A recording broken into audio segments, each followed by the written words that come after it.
Hi, I'm Liselle Sambury. I'm a soon-to-be traditionally published author. My book, Blood Like Magic, comes out June 15th from Simon & Schuster, and it is June 1st, so it is officially my debut month, and so I thought I would do this video talking all about Blood Like Magic. If you don't know, Blood Like Magic is about a family of black witches living in a near-future Toronto, and in particular, 16-year-old Voya Thomas, who's forced to choose between killing her first love or losing her family's magic forever. But she's never been in love. But when a genetic matchmaking program hits the scene, she decides that that's the way she's gonna find this first love, who she has to fall in love with before killing. So that's the plot of Blood Like Magic. And so I wanted to do this video just to talk all about the journey from like getting the inspiration for the book to writing it, to getting my agent, to selling the book, to like the process of working with my editor, to the final version of the book, and like some of my favorite scenes, and also what you can expect from Blood Like Magic, so you can kind of decide if it's something you would like to read. I got this idea from India Hill Brown, who's at Books and Big Hair, who did a video all about her debut in the same sort of summary format. I'll link her video below as well. But I thought this format would be good because I do have longer form videos about how I got my agent and submission, and I've created a playlist over here called The Journey of Blood Like Magic, which includes every video on YouTube where I've talked about working on Blood Like Magic, or I've talked about agents or submission, including my Authortube newbie tag that I did, in which I visited locations from the book while I answered the questions. So I would definitely recommend checking that one out. But this is essentially a nice, quick and dirty summary of the whole journey in case you just want to know all about the book and how it came to be and what's in it in one video. So that's what this is. So let's go ahead and get started. To set the stage, it's November 2017. I'm living in Northern Ontario, where I actually currently live, but I'm living there for the first time. It's the farthest I've ever lived from my family and friends as an adult. And yeah, I was really homesick. I had started writing a NaNoWriMo project about Death Reapers, and then I kind of realized that wasn't really working, and I'd had this idea about writing about a family of black witches, and I had this image of a girl in a bath of blood, and it really wouldn't let me go, and I decided to switch gears and work on that project instead. And I set it in the future because I thought that would be fun. And of course set it in Toronto because I was so homesick and I wanted to really write something about, you know, my city where I grew up, and also about like a lot of my experiences. I really set forth to make a book that really felt like me, and that's what Blood Like Magic became. So in the remainder of NaNoWriMo 2017, I finished writing the book. So I finished writing it in like basically like 20 to 25 days. I can't quite remember. It was 60,000 words, and I was like, yeah, here we go. This is my third book. That was the third book I'd ever written. And I let it sit for a bit, let it rest. I did an edit on it, and then I started kind of searching for CPs and critique partners. I didn't really have like a really strong base of critique partners at that point, and so I ended up sending the book to a lot of different people to get feedback. I'm so thankful to all the people that gave me feedback and took the time to write it. One of those people, Fallon DeMornay, ended up being a person that brought me into the Toronto writers group after that, so it was kind of like she not only helped me so much with my book, but like I became part of this Toronto writers community, so that was really great. But yeah, I did that, and I did quite a few edits on that because I had made a promise to myself that I was going to edit this for a year before I queried it. I didn't want to over query it or anything like that, and so I worked on that. The version number that I have before I got into RevPit, which was a mentorship contest that where you work with editors, was V6. So I had done 6 revisions, and then I got into revision pit, rev pit, and then I did about 3 rounds of revision with my editor, Sion Ashlemon.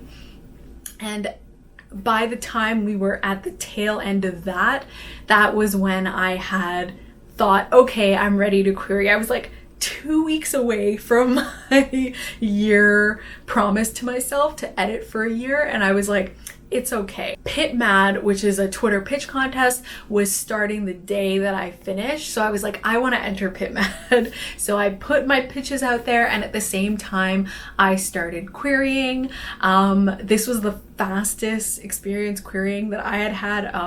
Well, I guess because this was the only successful querying experience that I had. But I did that, and I ended up after a month and a half getting an offer from my now agent, Christy Hunter, at the Night Agency.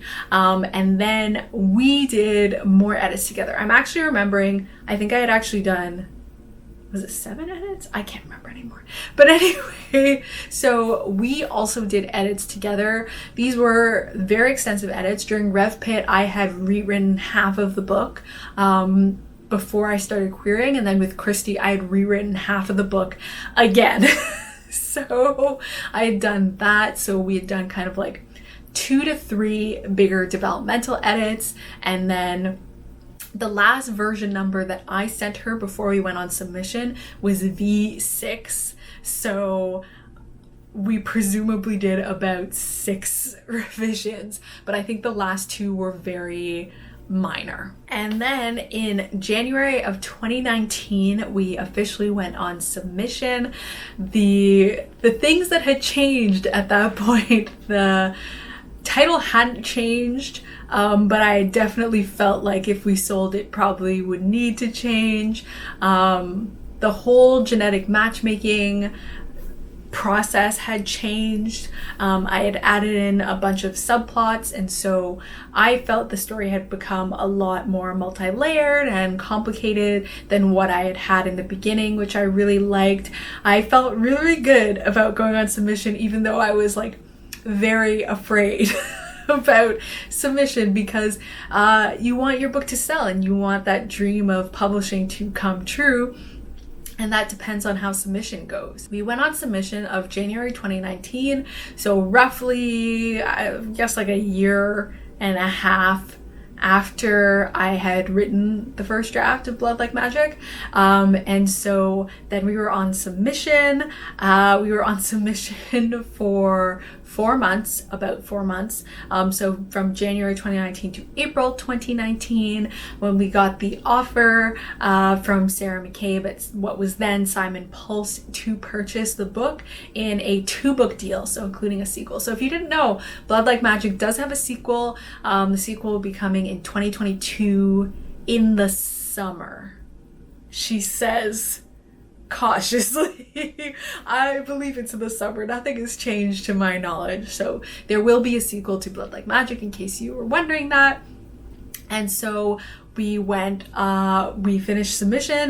We got no other offers on submission, but I was really happy to work with Sarah. Simon Pulse was definitely like a dream imprint. I'm now with Margaret K. McElderry because Simon Pulse as an imprint is gone, and so I was shifted to McElderry.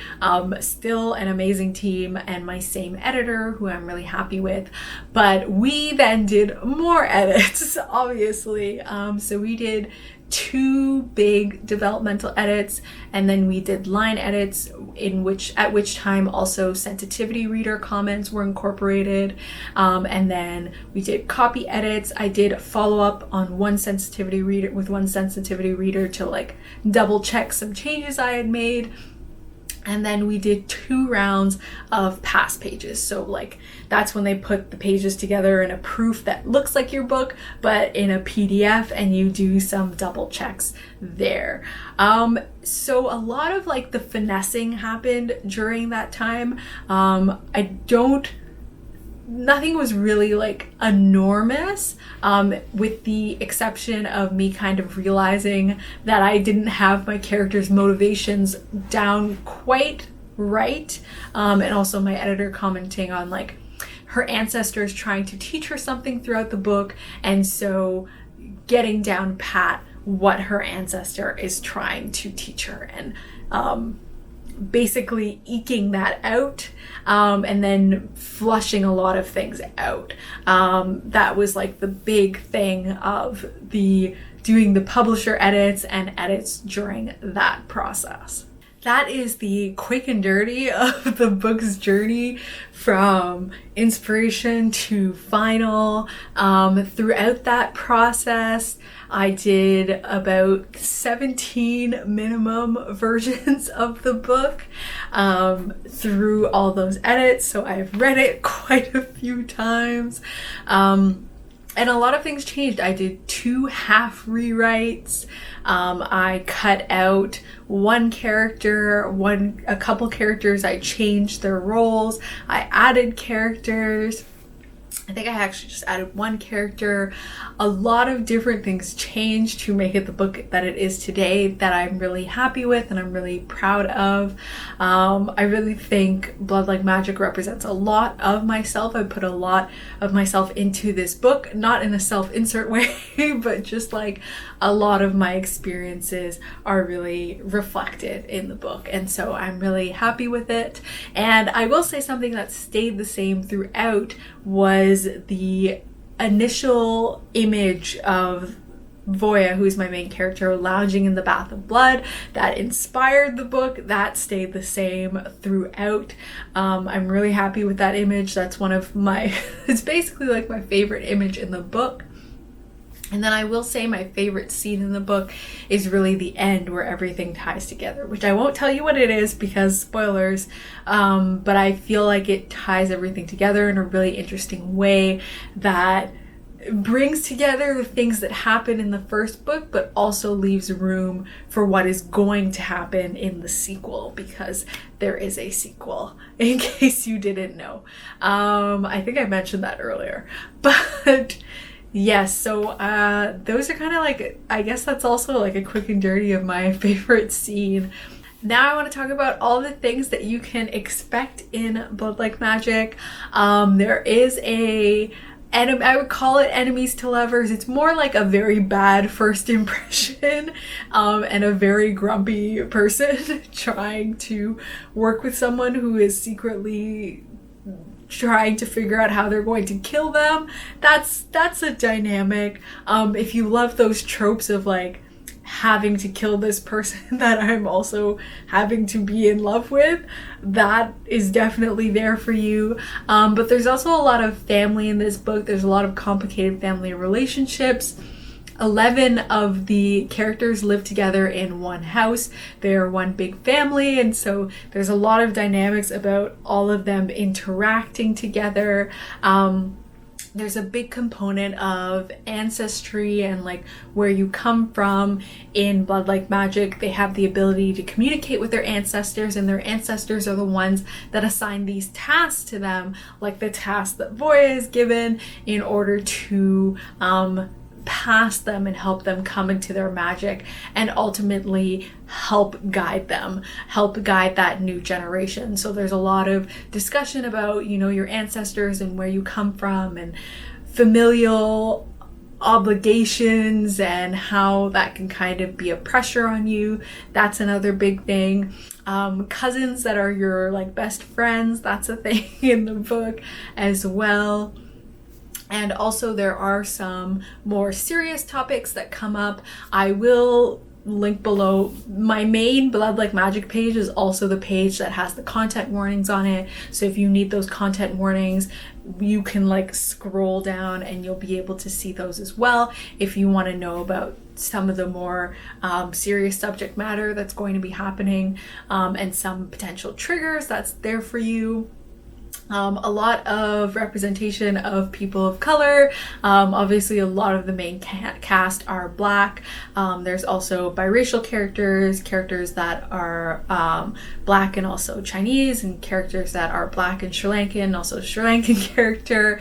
And yeah, all sorts of different cultures. Toronto is a very multicultural city, and I'm really happy about getting to represent that in the book, and represent that in fantasy in general. So that's a big component. There's also LGBTQIA plus representation. So there's a trans boy and a trans girl. There's a lesbian demi-romantic character. There are gay characters. One is not explicitly said until the sequel, where he like has a bigger role. So that happens later. And yeah, that sort of covers for representation. I'm trying to think of what other tropes I have in here. I'm trying to think of if there are any others. The enemies to lovers trope is like definitely like a big one. So if you like that, there's also a ton of mentions of Trinidadian and Caribbean cuisine. That's a big thing because my main character loves to cook, and that is like a big component of the book. That's really how she kind of lets off steam, and also how she like feels that she contributes to her family as well. So those are kind of the big things in the book. So yeah, I will have all the links below if you want to learn more about that. But this was really the very quick and dirty, all about Blood Like Magic. If you just wanted to have a very base overview about everything to do with the book.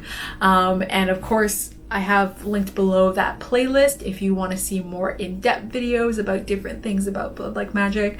But yeah, I'm really, really excited for it to be my debut month and to get to share this book with you soon. I will be posting all sorts of other Blood Like Magic type content this whole month. Next week, I have a very special sort of more deep dive behind the scenes. So this provided like a base overview, but next week you'll get to learn more about like little behind the scenes stuff, as well as something fun I'm going to be doing while I show you that. I'm going to be doing a vlog of my debut week experience. I'll have another debut diaries video. I believe I'm going to talk about publicity and marketing pre-pub to give you an overview of that. But yeah, it's going to be a lot of Blood Like Magic content this month. And then next month, we'll go back to more of the mix of my regular content, which is like things like writing vlogs and writing advice and publishing advice and that sort of thing. So yeah, if you like this video, please give it a thumbs up. If you haven't subscribed already, please subscribe, and thank you so much for watching. Bye.